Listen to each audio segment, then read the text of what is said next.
Welcome to Haunt Weekly.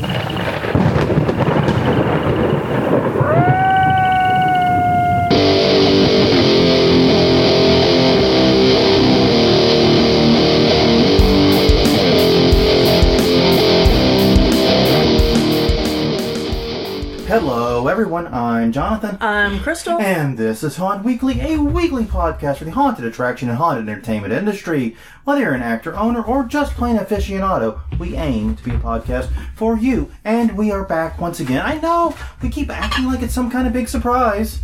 Like it's not a weekly podcast, but yes indeed, we are back. Yes. And this is episode 84. Now, 80 divided by 20 is, 80 divided by 4 is 20. Yes. And then add 4, that makes 1 divisible by 4, right? Uh-huh. Might be able to tell math was never my strong suit. Yeah. You also might not know I got a 5 on the calculus AP. Yeah. Probably shouldn't have. But 84 anyways. is an easy one to divide by 4. But that means it's time to do the news. And we are doing the news this week. Not as busy as it has been in the past. Got a few big stories to talk about. Yeah. Sure, it'll take up a good amount of time to get through those. But yes, we're getting to those midsummer doldrums. That's life in this industry. Right. And it's also life in every industry. As a guy whose primary job is in copyright and copyright news, let me tell you, my mornings suck trying to do my morning news report. So many times I've been there at 7:30 in the morning, I just want to die! Yeah. So anyways, long story... That's everybody's on vacation or working on their haunt. In this industry, it's working on your haunt. Hopefully. So we've been. But on that note, let's start off with conference reminders. What do you say? I believe it's my turn to kick it off. Mm-hmm. The superior one will kick it off this time. It's okay. And immediately the whole crowd goes silent. Yeah. There's not an appropriate response for me to say to that. No. But anyways, conference reminders. First off, July 29th and 30th at Long Beach, California, the Long Beach Convention Center. It's Midsummer Scream, featuring presentations from Knott's Scary Farm, Six Flags Fright Fest, and the Queen Mary's Dark Harbor. Also features probably the most awesome thing I think I've ever heard of at one of these conferences. Yes. The Hall of Shadows. 14 mini haunts put on by different attractions. Basically, 14 attractions came together. Each did a room or a room-like area, and it strung it together as a haunt. And that is badass. Yes, and if you go to this and want to talk about it, please contact us. Yes, God. At HauntWeekly.com or Haunt Weekly on Facebook. Or Haunt Weekly on Twitter. Or Haunt Weekly everywhere, basically. Turns out no one was using that name. Yeah. Imagine that. Crazy. Yeah.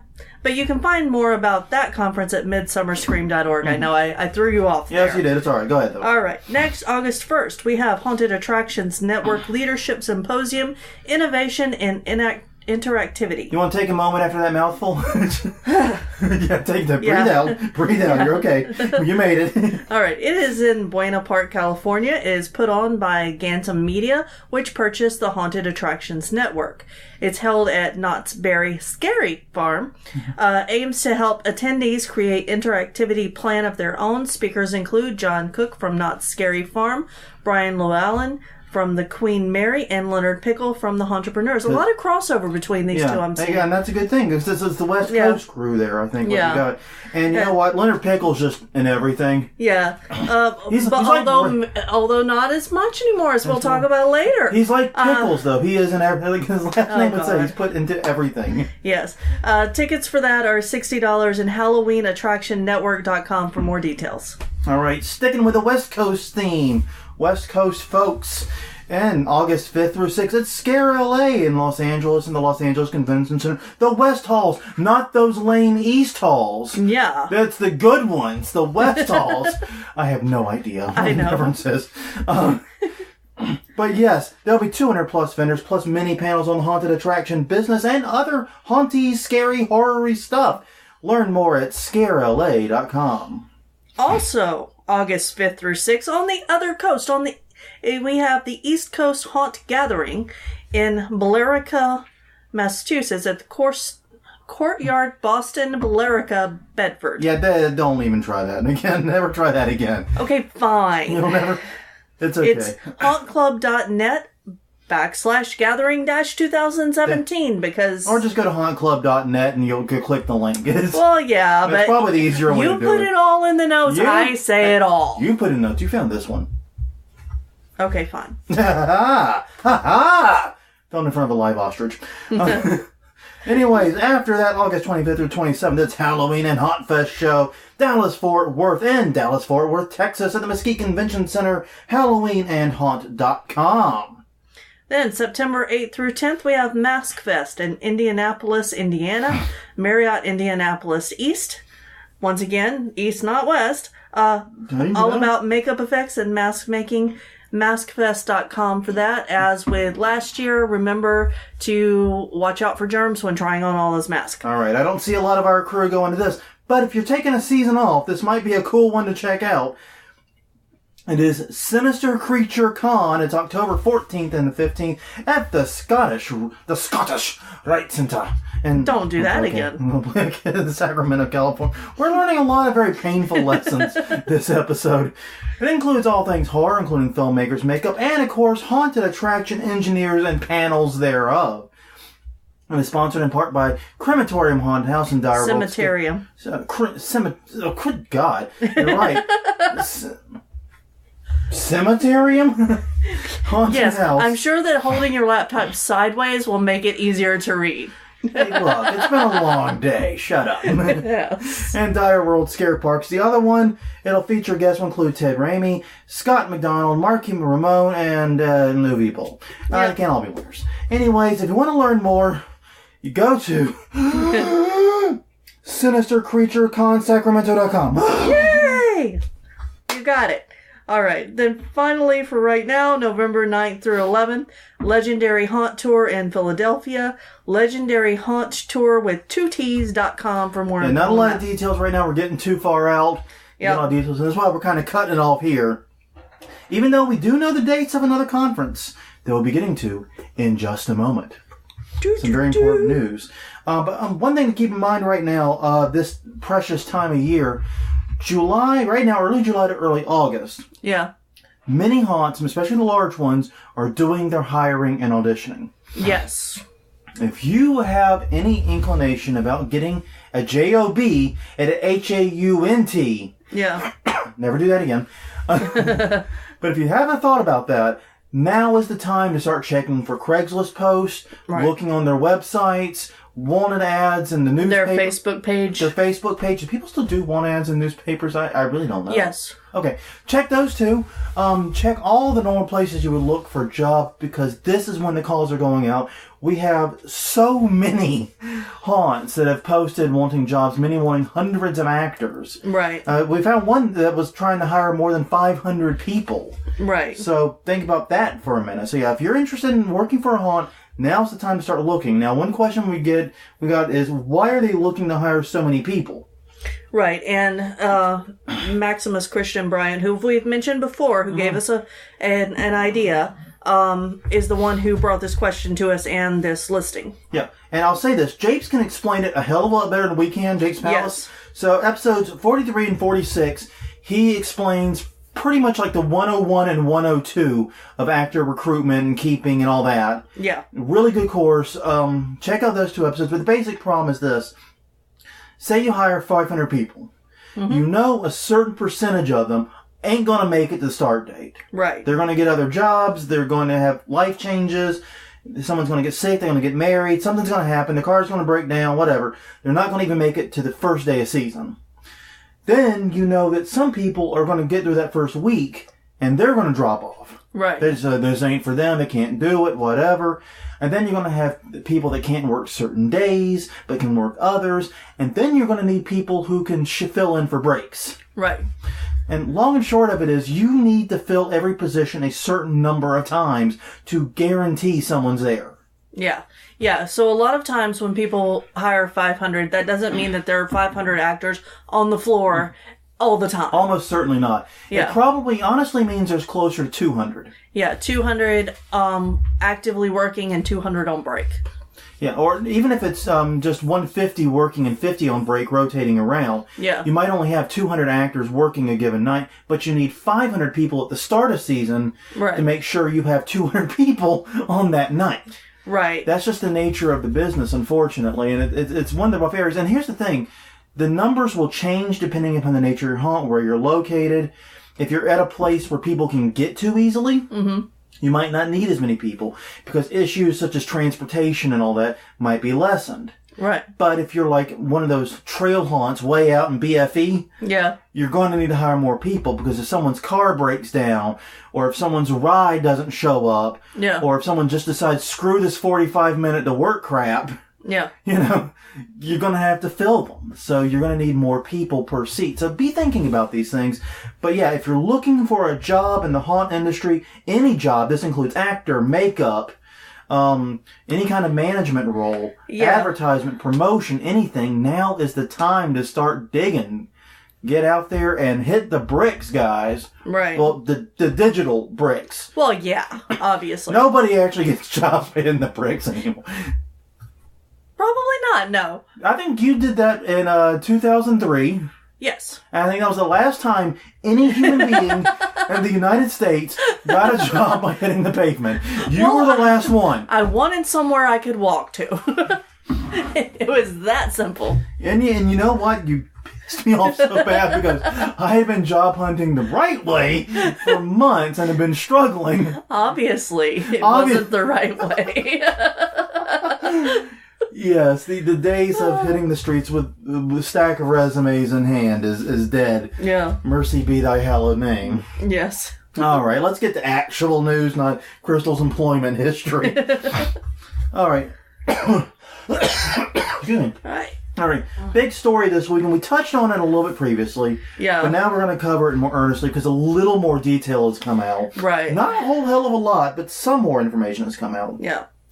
HAuNTcon has been bought by Urban Expositions. Yes. Now, Urban Expositions, if you haven't heard of them, it's okay. I hadn't either. Yeah. They're the people behind the Halloween and Party Expo. Which you probably have heard of. On this podcast. Yes. In our conference list. Yes. Now, long story short, Halloween and Party Expo is an annual conference held in January. Right. Right here in New Orleans. It's usually held in the big convention center right near the river. And HAuNTcon, you may know, is a big haunted attraction convention held in early January in the southeast-ish part of the United States. Right. It's been held in New Orleans. It's been in Baton Rouge. It's been in Birmingham, Montgomery, where else? Nashville recently. Yeah. It's been all over this region. Yeah, I didn't remember it in New Orleans, but maybe... It was before our time. Oh, okay. Well, that makes sense then. I actually had to check the history of where all it's been. It's been... okay. It's been everywhere, man? Yes, it has. In the Southeast. Only in the Southeast. Anywhere in Dixie. It's been everywhere in Dixie. Oh, God. I apologize. Anywho, long and short of it is that did seem to a lot of us in the industry like kind of an odd overlap. Right. Because like we have a conference here on our conference list right now. Scare LA and East Coast Haunt Gathering are literally the same days, but they're also literally opposite coasts. Right.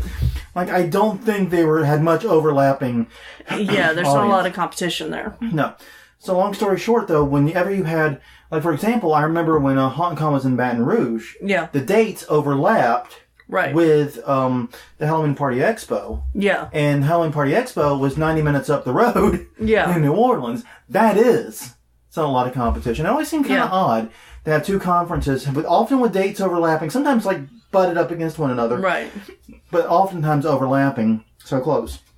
But anyways, Urban Expositions took the initiative and has bought HAuNTcon. So now HAuNTcon and the Halloween Party Expo will be co-hosted. Right. And at least in 2018, they will be co-hosted here in New Orleans. They will be, it'll be January 12th through the 15th. Mm-hmm. And it'll be at the convention center. Right. Already we're cooking up plans for this. I don't know too much about what shape it's going to take. Right. We're going to try to do something for listeners and friends Yeah.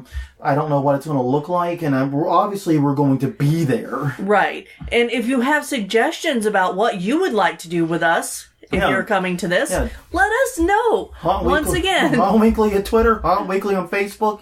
Yes, shoot us an idea. Give us a DM. Shoot us a message on Facebook. Do you want to hang out for drinks? Do you want a tour of our little home? Yeah, well, we'll do it. I mean, we'll keep things up until January. That's not a problem. Yeah. After all this build work this time, I'm not going to tear it down anytime soon. Oh no! It's coming down soon after this is over. No. Yes. Oh yeah. Because do you want to be out there in this heat again next year? Shut up. Yeah. Exactly. But anyway, get in touch with us and let us know what you would like to do. Now, the new information we do have to present is a lot of people thought that this meant Leonard Pickle was completely stepping away from this conference. Right. Because HauNTcon was one of his two big babies. Yes. He is not stepping away from it. Right. He will continue to serve as an advisor on the project, especially on things dealing with the education side and the tour side and all that stuff. The traditional HauNTcon stuff, he will still be doing. And in fact, HauNTcon will be continuing as is the other piece of information. Right. This will include the education segments, the costume ball, and of course, the haunted attraction tours. Right. Now, I have a question there because the big issue is with Halloween and Party Expo, it was every year here in New Orleans. Yes, it was. If that remains the case, and they continue doing haunt tours, are they just going to keep touring the same haunts? I don't know. There's a lot of questions here because if they keep HauNTcon and the Halloween and Party Expo together and in New Orleans, then it's going to run its course eventually, I would think.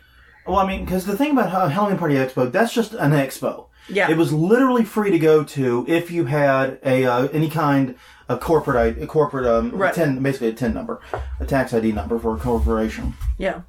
So you could trivially go to it for free. And that was one of the reasons why a lot of haunters in the area preferred it, because we're all broke asses at even if we're not broke asses, we're mentally broke asses where we think we're broke asses. Right. Because we're used to dumpster diving and things like that. Well, yeah, because we live in a historic city. So when people remodel their house, they throw away 100-old doors and window coverings and, wrought iron and stuff. How much great wrought iron have we pulled out of trash? A lot. Like, we probably could have started on a scrapyard with that wrought iron. Yeah. And instead, we built a cage with it, We probably should have sold it. I'm honest. Thought about it. Thought crossed our mind. But anyways, yes. So a lot of haunters did prefer to go to the Halloween Party Expo because of that. Mm-hmm. It's unclear if they'll be moving it year after year after year. And I gotta say, the great weakness of HauNTcon, the years we've been, was always the expo, the trade show floor. Yeah. Because the education stuff was always great. Yeah. So many great speakers, like me. Bing! Yes. This guy. Dab. Oh, God. But no, seriously, there was so many great... Such humble in your self-promotion. Hey, yes, I am. If you would like me to speak at your conference, please contact me at jonathan@plagiarismtoday.com. Or HauNTcon. Or Haunt Weekly, yes. Just get in touch with me on Haunt Weekly on Facebook, yes. Yes, but the point of the matter is the education bar is always great, the haunt tours are great, the costume ball flipping legendary. Yeah. All that stuff was always awesome. The trade networking opportunities were good. The trade show floor was always a letdown, especially compared to everything else. It never had a lot of vendors, and a lot of them were not haunt targeted well. Yeah. Like, I think the last year we went, which wasn't last year's year before, we didn't make it to the one in Nashville, I think it was. Yeah, that's correct. But yeah, the one before that, there was like only 5 or 6 vendors that were truly well targeted. Yeah, and I'm not sure why it doesn't get more of the big vendors. Yeah, it seemed there was, and I think part of the reason is because of Halloween and Party Expo. That's possible. There's a bigger dance, literally miles away. Yeah. I mean, it's like I said, it's not like we're on East Coast and West Coast here. We're going from Nashville to New Orleans at the furthest. Right. And you can drive that in a day. You can. Pretty trivially.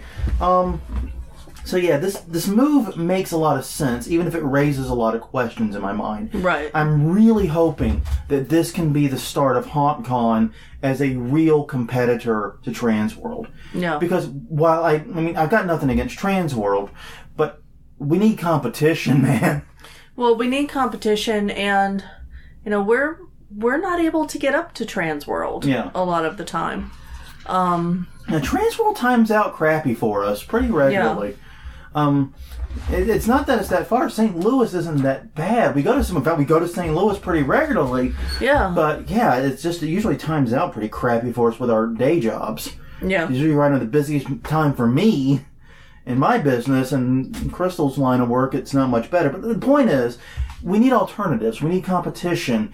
We need more opportunities for networking. Right. So I think this could be that. Like I said, my main question right now is, will it be an ever New Orleans thing? Yeah. I mean, as a New Orleanian, I'd be happy about that. Yeah. But I also know that could hurt the longevity of the conference. Yeah, it could. So, I don't know. That's the main question I'm still looking for answers to. I'm going to get in touch with them directly about that one. And see what they have to say. I hadn't heard any. Like I said, I was hoping since more information was trickling out, something would be said about it. Yeah. It hasn't yet, so I'm going to take the initiative. I'll reach out to them, and when I hear, or if I hear back rather, I'll let you guys. We'll talk about it on the show another week. We'll just interrupt your regularly scheduled broadcast for that. All right. Yeah. Speaking of buyouts, though. Yeah. Our next item is another buyout, another big one. Two companies I'd never heard of, but apparently are major players. We have Rubie's costumes. We do? Yes. Where? In the costume room. Huh. TIL. Okay, so You think I keep track of these types of things? Of course you don't. It's okay. I'll handle it. I'm too busy out in front of the house singing and dancing for the crowd. Yes. Oh, Jesus. Okay, so BuySeasons was purchased by Rubie's Costume Company. That's the big headline. Yes. BuySeasons is a major retailer in costumes online, as is Rubie's, but Rubie's has gone and purchased their big competitor in this field. The terms of the deal are not known. Now, there are some leaked information out about the real estate portions of it. Right. And so we do know that Rubie's spent something like $25 million total in the real estate assets for BuySeasons, the headquarters and like a warehouse or something like that. So it's not a small deal, obviously, but it may give a little context there. But we still don't know the terms of the deal. Basically, BuySeasons started in 1999, quickly grew into a major online realtor. 1999, interesting time to launch a web startup, isn't it? It is. That's some testicular fortitude there, man. That's gutsy. I like that. It was sold in 2006 to a consortium of investors that did a bunch of other crap no one cares about. Not a consortium of genius. No. They spun it off as a separate company again in 2014. In 2016, they ran into some financial trouble. They laid off 130, which represented about 1/3 of their full-time staff. Right. And now they've been purchased by Rubie's. So obviously they've had some issues. Now what Rubie's is saying is that this is going to help them their fulfillment process. The main thing they're buying here in their mind is the fulfillment capacity of BuySeasons. Yeah. Which makes a lot of sense because they've been having an online retail shop for a long time. And even though Rubie's has had that for a while, it's not been since 1999. I do not believe. She's going to check that. I am. Fact check herself. Yep. That's what we do. No fake news on this podcast, folks. Yeah, I'm doing it live. No. But anyways, yeah, I mean, this is interesting, and it's a little bit. You always worry about this kind of consolidation in your field because I wonder and worry if this means because obviously this doesn't directly impact the industry, right? Because even though apparently we own Rubie's costumes, I don't think the majority of us are getting our costumes from one or the other. So, possibly not, but Rubie's does have a reputation of making well-built, high-quality costumes. Okay. They're the ones that make the really expensive vampire ball costumes that you see in, like, Spirit and things like that. Okay. Well, the main thing, though, is if they're struggling to stay afloat, that could be a harbinger of bad news in the Halloween side of things. Right. And that in turn can be a harbinger of bad things in the haunted attraction industry. Yeah. Now, it may not translate. It may just be the costume portion of Halloween is slacking off, and the haunted attraction side of it's going to grow. It may, you know what I mean? It may not translate perfectly at all. It may even just be that the online retail of costumes was a stupid idea that never should have happened. It could be any of these things. I find it difficult to buy costumes online. I agree. Because I like to try them on. If I'm going to buy something, I haven't bought a costume in a long time, and I think the last thing that I bought actually was a Rubie's costume. Well, let's spin that one back.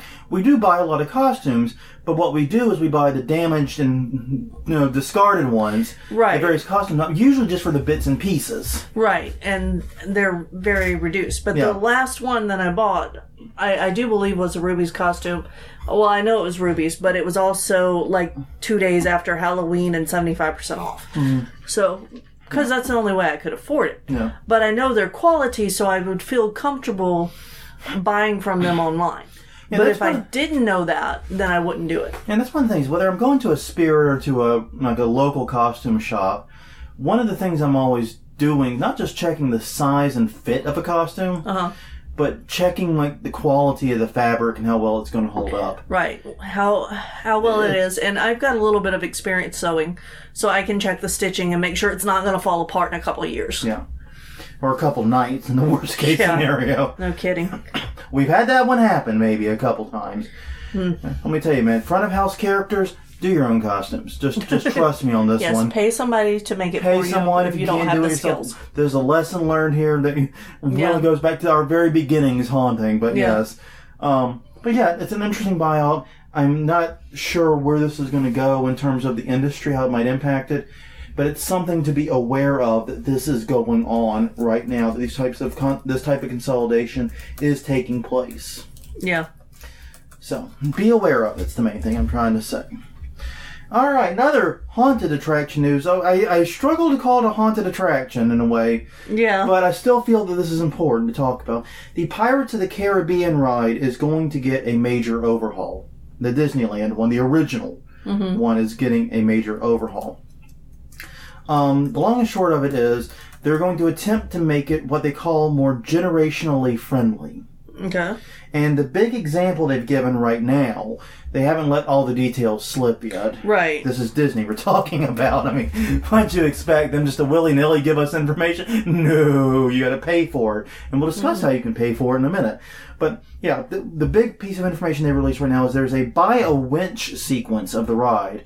Yeah. Where a bunch of women are obviously captives and they're lined up on an auction block type thing. And there's this one woman with red hair who's on the auction block and is obviously, much more comfortable being the center of attention than the other women in the sequence. Mm-hmm. They're going to get rid of the buy a winch / buy a wife sequence, and they're going to take that redheaded woman and make her a badass pirate woman. Okay. Pirate lady. So that will be pretty interesting. Basically, they are consulting with a variety of diversity groups to make the changes, including women's groups, LGBT groups, and others. Yeah, it sounds like they're moving forward and coming into the latest century, so to speak, which I like. I appreciate that. Yeah, it's the Pirates of the Caribbean ride. I'm actually trying to get the date it launched. It first launched March 16th, 1967. Made myself laugh. That's half the battle. Yes. But yes, March 16th, 1967 was when it first threw its doors open. Mm-hmm. Cultural sensitivities were very different then. That was literally 50 years ago. That's fair to say. And maybe at that time, the buy a winch thing was comical and amusing. Mm-hmm. Or in 2017, that's much less so. Right. And the whole point of the ride, as I've always understood it, is to kind of put a playful spin on the debauchery and the hedonism of pirates. Right. And their lifestyle. And their imagined lifestyle, I should say. Yeah. The actual pirate lifestyle, and I should know, actually sucked. Well, yeah. It was nothing like any of that. It was quite terrible. You didn't want to be a pirate. In fact, you didn't want to do anything with the ocean during that time. Realistically, stay on land. Just if you time travel back to that era, stay on land. Yeah. Just trust me. Much happier. Unless you need like except for transport, stay on land. Yeah. But yeah. Now they're going to talk about more changes in sort of the overall theme and the story of the ride at the upcoming D23 event. Right. It's a big conference. Apparently attracts tens of thousands of Disney lovers. So, that's a place to stay away from. Well, it's always weird. People make fun of Apple. I mean, we're sitting there with 2 MacBooks and 2 iPhones in the room. Yeah, I know. People make fun of Apple users all the time for their cult-like status. Yeah. Some of y'all Disney freaks. Well, yeah, because you knew someone who got a Disney tattoo. A Mickey Mouse tattoo on his butt. Yes. Let's not sugarcoat. Yes. He got Mickey Mouse on his butt. Yes. There's no softening that blow. With this I person. know I did not see the tattoo. I know someone's going to ask me. No, I never saw the tattoo. And yes, I just took his word for it. Because when a grown man confesses he has Mickey Mouse tattooed on his ass, you believe him. Yeah. There is no alternative. So yes. Keep that in mind. This is life advice here on the Weekly Podcast. Yeah. Oh God. So he would probably be going to the D23. Yes. And he also loved Krispy Kreme too. Getting Krispy Kreme tattoo. His lifelong dream was opening up a Krispy Kreme franchise. Okay, well, it's a dream. It's a dream. No, I mean it can work. But anyways, so yeah. But yes, this ride is getting a overhaul to make it more generationally friendly. I'm going to wait and see the final product before I make a judgment call on it. I gotta say, the little bit we got, I'm happy about that one. I think if I went through the ride today as an adult in 2017, seeing that scene might make me go, oh, awkward. Yeah. So I kind of dig that change, but, here's the thing. At the same time, you don't want to go the other way and start pandering. Right. And so, you know what I mean? Yeah, but, I mean, okay. Pirates of the Caribbean is not realistic to pirate life. No, it is not. So there can be female pirates. Oh, no, absolutely. And there were female pirates. They don't have to stretch reality. I know. And if they put them in... I hope that the costuming on it is more historically accurate than what I've heard the ride is. Because, pants for the women instead of the cute little pirate dresses that you see everywhere. Yeah. At Halloween. And that's pretty much what the ride is. Yeah. Having been on it. But then again, maybe not with the overhaul. We'll have to see. Yeah. So I'm very curious all the changes they make. And I would be very interested in seeing a video ride-through of it. I know that will never happen. Yeah. A video ride-through comparing the before and the after. So you can see the different changes. And that would be pretty cool. And I think it would be a good marketing tool for them. At least to highlight some of the changes. Because I'm going to be curious what all they do to make it more... Like they said, generation friendly. And what's interesting about it is the Pirates of the Caribbean ride, of course, is at other Disney parks. Mm-hmm. Others that open later are very different. They typically follow the movies. Yeah. Which makes sense when you've launched a multi-billion-dollar movie property called Pirates of the Caribbean. But that's a separate issue. Yeah. Anyways, so next up this week, Carnival. Carnival's in the cruise company. Yes. Will be offering a month-long Halloween programming on a cruise ship. Yeah. Yeah, basically the Carnival Imagination, I hate the names for every one of their cruise ships. The Carnival Obsession. They sound like freaking fragrances. Yeah. Well, that means that there's a problem with naming fragrances also. Yes, it's annoying there too, but it's even more annoying when it's a damn ship. Yes. I'd much prefer Bodie McBoatface. Of course you would. But regardless, they're doing a month-long series of Halloween program in the Carnival Imagination. Right. For those who aren't familiar with it, it included me until I read this article. It operates out of Long Beach, California, where some of our conferences are. Yeah. Midsummer Scream is there. But they will be doing a monthly program where passengers can go on 3 or 4 day cruises and do all kinds of Halloween-oriented stuff. This will include costume contests, dance parties, and traditional autumn crap like cider and s'mores. Yeah. And the big highlight will be trick-or-treating on the promenade of the ship for both kids and adults alike. Yeah. Pretty cool. Yeah.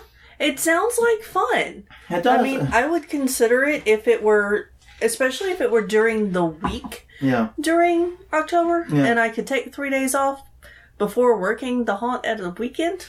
Yeah. That would be fun. It's not exactly a new haunted attraction, but it is a Halloween activity. It is a Halloween activity done by a big corporation. Yeah. No. Don't underestimate the Carnival Cruise Line. They have a navy. Literally. Okay. Anyways. Yeah. Anyway, no, I think it's a good thing that Halloween's getting more mainstream. Maybe they could do like a creepy cruise sometime in the summer. That would be awesome. Yeah. And the reason I originally put it in there was because it's like, hey, look out, West Coast haunts. You might have a little additional competition here. Yeah. But realistically, this isn't competition for a haunted attraction. And I think you're right. It's a sign that Halloween is going a little more mainstream. So, I think that it could be a competition for, like, Knott's Scary Farm. Because they're known as being fairly family-friendly. Or at least having family-friendly activities. Right. But, so, we're always going to have competition. And it is another place to have that competition. Well, I mean, but it depends on how old are the people that they're trying to target. And what are they really up for, yeah. Yeah. And like here in New Orleans, I always tell people here in New Orleans, the big competition on Halloween weekend isn't your competing haunts. Right. It's Voodoo Fest. It's Voodoo Fest. Goddamn Voodoo Fest. It's Voodoo Fest and the French Quarter. Yeah. Those are the two things. Yeah. That's where the people with money are going on Halloween if they're not going to your attraction. Yep. Because in New Orleans, you can perfectly reasonably hit all of the major haunted attractions in one night. Without much difficulty. Yeah. I don't see why that'd be impossible. Okay, so you have to put House of Shock last because of the long wait. Or do a VIP with the House of Shock, one or the other. Yeah. But if you go into the other two, that works. Yeah. Anyways. Some legal news. I found this one kind of sad. Mm-hmm. But basically, in Arundel County in Maryland, I have no idea where the hell this is. It's a pretty rural county, as you'll figure out in just a minute. The local county council was pushing for an amendment that would enable more agritourism in the county. And you know it's a rural county when the county council is obsessing over agritourism. Right. But anyways, councilman... Tourism based on agriculture. But basically what they had was a bill which would allow the various farms in the neighborhood to do corn mazes, night walks, pumpkin patches, apple picking, the usual stuff you associate with agritourism, so to speak. Right. Councilman Jerry Walker added an amendment to allow haunted attractions. Yeah. Now, bear in mind, this whole bill only applies to people who are actively growing crops. Right. It does not apply to just like a Joe Schmo opening up a haunt. Right. That's a completely separate issue. The bill before that amendment had unanimous support pretty much. Yeah. After the amendment, it was defeated 4-3. Yeah. It flipped 4 votes, basically, is what it comes down to. Yeah. Basically, they were expressing concerns that the language was too broad as to what might be a haunted attraction. And corn mazes, by the way, were specifically allowed. So you could theoretically still do your corn maze under the previous bill. Yeah. But it was unclear if you could do, like, you know, the haunted hayride type thing. Right. And that's kind of sad. Okay, so it's very sad. Because I've been to a farm where we did the haunted hayride. Eckert's. Yeah, Eckert's up in Illinois. And it was a lot of fun. I hadn't been on one before. Yeah, and I'll say this about Eckert's. Was it the scariest haunt I've ever been to in my life? No. Hell no. It wasn't even particularly scary. But have I ever felt something to be more Halloween? You know what I mean? Yeah. The crisp autumn air, the shaking of that. I don't know what fucking plant that was. Corn. It was corn. Yes. I do not identify plants. I'm not an arborist. Do I look like Keiko from Deep Space Nine? No. Do I? No. the plan, it was like the most Halloween thing I've ever physically been in. It was like the movie Trick or Treat, but like actual life. Yeah. Yeah, I was thinking about that ride the other day, and I was thinking how if they had actually caged you in, then you could have actors, because it was going so slow, come up and grab onto the cage. Yeah. And you could also, because it had a bench that was higher than the lower benches we were sitting on. Yeah, the center bench. If they had covered that in at the bottom and had an escape hole for a creature to come out inside of the thing, that would be freaking awesome. But it wouldn't work as currently because, safety reasons. Yeah. Patrons trying to jump off the truck would probably not be a good idea. But yes, long and short of it is, though, in this particular county, the bill was defeated. Now, apparently not much is lost. A quote-unquote clean version of the bill is going to be introduced soon. It's supposed to be introduced soon. Yeah. But, I mean, I guess I understand not wanting overbroad language there. I think my understanding is the intent was to create something like what Not Scary Farm does. Right. Because they do actual haunted houses. Right. As part of their agritourism. Okay. So actual haunted house is a stretch for what the uncle's farm thing was. At Eckerd's. But it was definitely a scary hayride. Yeah, that was the first time I've ever been to a haunted attraction with 0 actors. Yeah. Yeah, so that was a very fascinating, it was a very good intellectual exercise. It was. I'll leave it there. Yeah. I think we did a review on it, and I think it might even be online. I think it is. But yeah, so long story short, the clean version will pass, and they said they might take up the haunted attraction issue separately later. Yeah. So hopefully they will. That's fair enough. That's fair enough. We'll run with it. All right, let's get some happier news. Yay. In Medina County, Medina County in the Sharon Township of Ohio, a new haunted attraction is opening, the Forest of Screams, a haunted hayride event. And this is interesting because we've been seeing a lot more haunted hayrides opening up than usual. Yeah, and I think it's probably easier for permitting if you've got a lot of land. There's obviously concerns that you have to take into account when opening an outdoor event. I think that's, you got a lot of land. It's easier to set up than a trail, per se, because you don't have to clear the trail as thoroughly. Right. But also it's something of a unique experience in that you can't get that anywhere. Yeah. Not just anywhere, you can get it someplace, but not everywhere. You can't get it everywhere, is what I'm trying to say. And it's something with a lot of nostalgia to a lot of people. Yeah. Haunted hayrides used to be super common. Yeah. And then they kind of fell aside for the roaming haunted attractions we have now. The JC style haunt sort of threw that into threw that out, and now we're kind of going back. It's like the pendulum is swinging a little bit the other way, and I think that's not necessarily a bad thing. Right. But anyways, this one does sound like an awesome attraction. It's going to include a 15-foot animated creature, a quote-unquote hillbilly camp. I hate the term hillbilly for a lot of reasons, but a ghost town, a Louisiana bayou. Why everybody gotta want to include the Louisiana bayou? Because Louisiana bayous are creepy. And a confrontation with a dinosaur. Hopefully, the dinosaur is in the Louisiana bayou. That would be awesome. Okay. I don't know why I think that's awesome. It would make as much sense as that Sherlock Holmes movie we saw with the dinosaur. Sherlock fighting a dinosaur. Yeah, that was interesting. That was a thing that happened. We're going to leave it there. All right, well, moving on. Those owners also operate the 7 floors of hell at the... Don't even attempt to say that. At Cuyahoga County Fairgrounds? Yes. I'm going to run with that. Yes. If I'm wrong about that, please don't correct me. Yeah. I don't think I'm capable of saying it any other way. Oh, God. All right, so after that, we have an interesting new attraction opening in Tokyo, Japan, of all places. A haunted attraction called Escape from an Urban Legend, because naming things in Japan is always very on the nose. Well, it translates well. Yes, it does.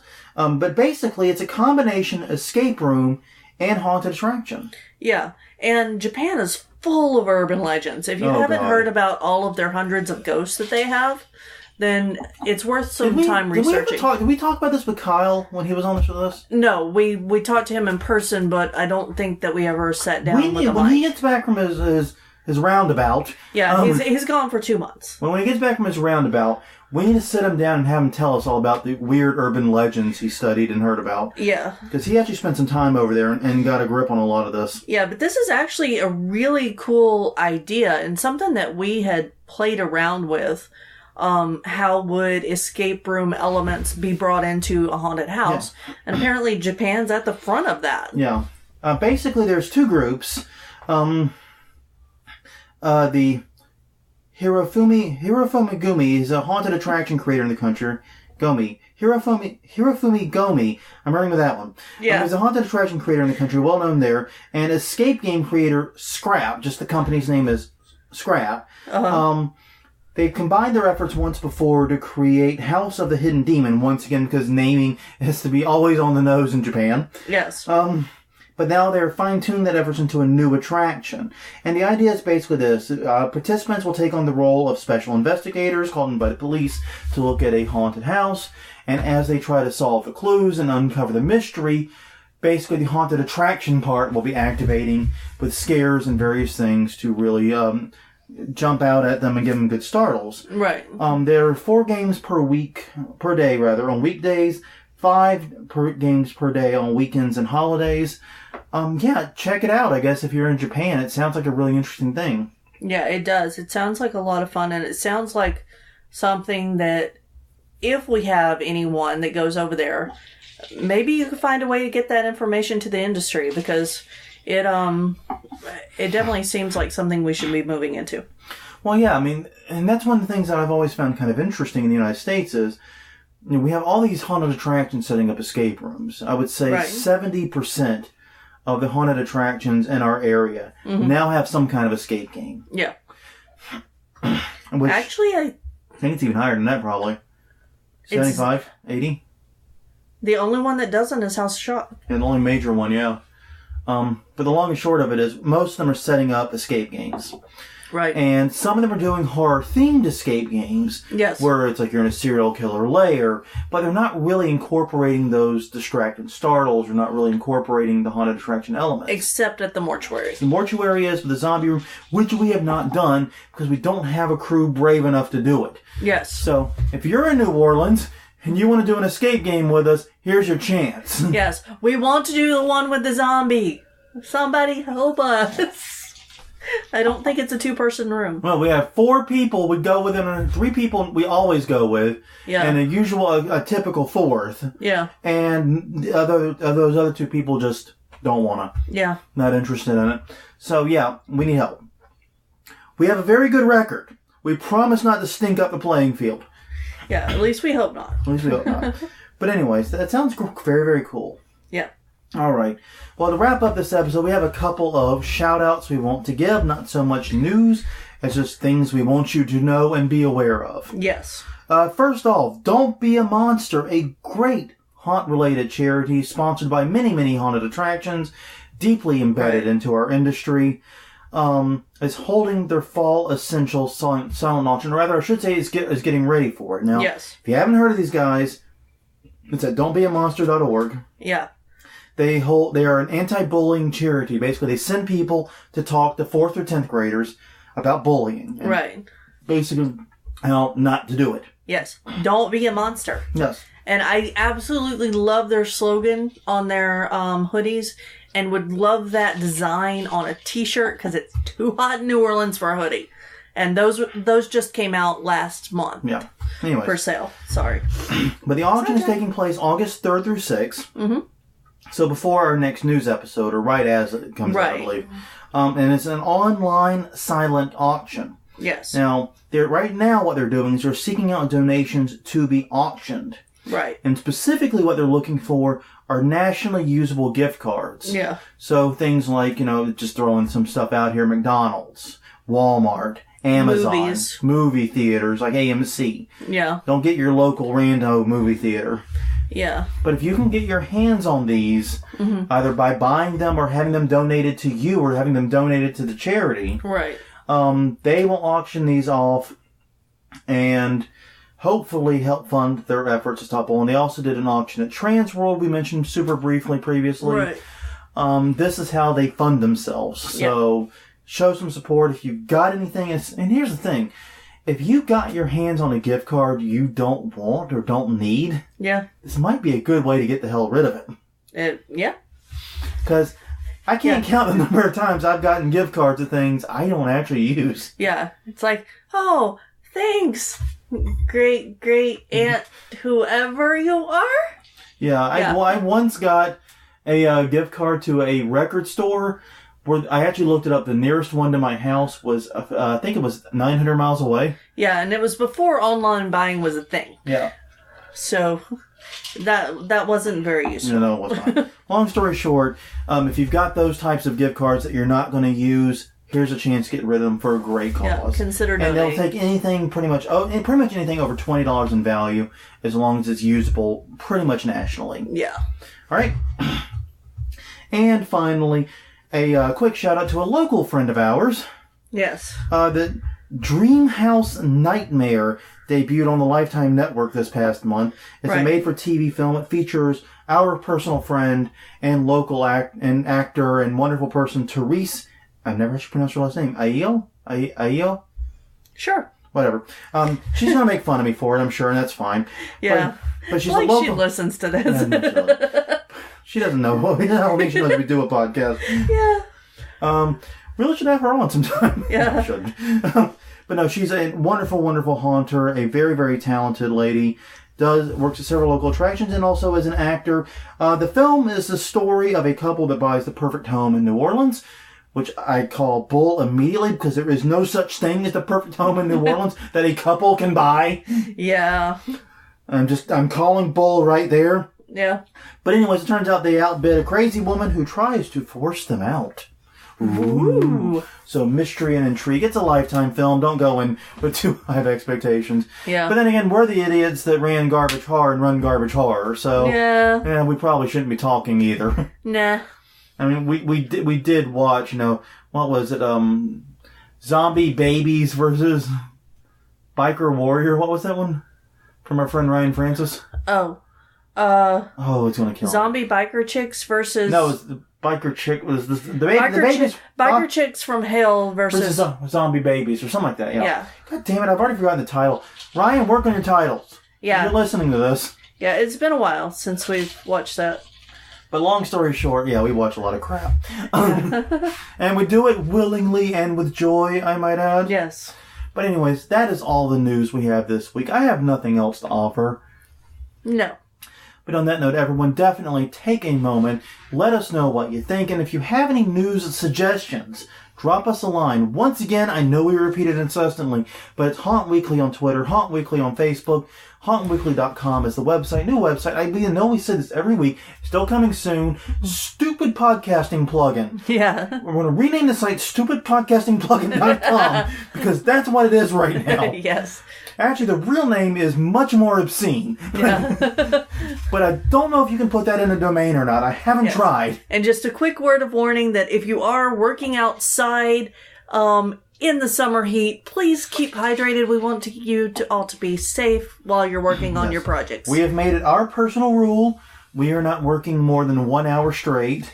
Right. Until we take a break and rehydrate and then decide if we want to go back out. Yeah, because we're soaking wet in an hour out there. Yeah, it's a furnace. It is an actual flipping furnace. But anyways, be safe, keep working hard, and until next time, I'm Jonathan. I'm Crystal. And this was Haunt Weekly, episode number 84, doing the news.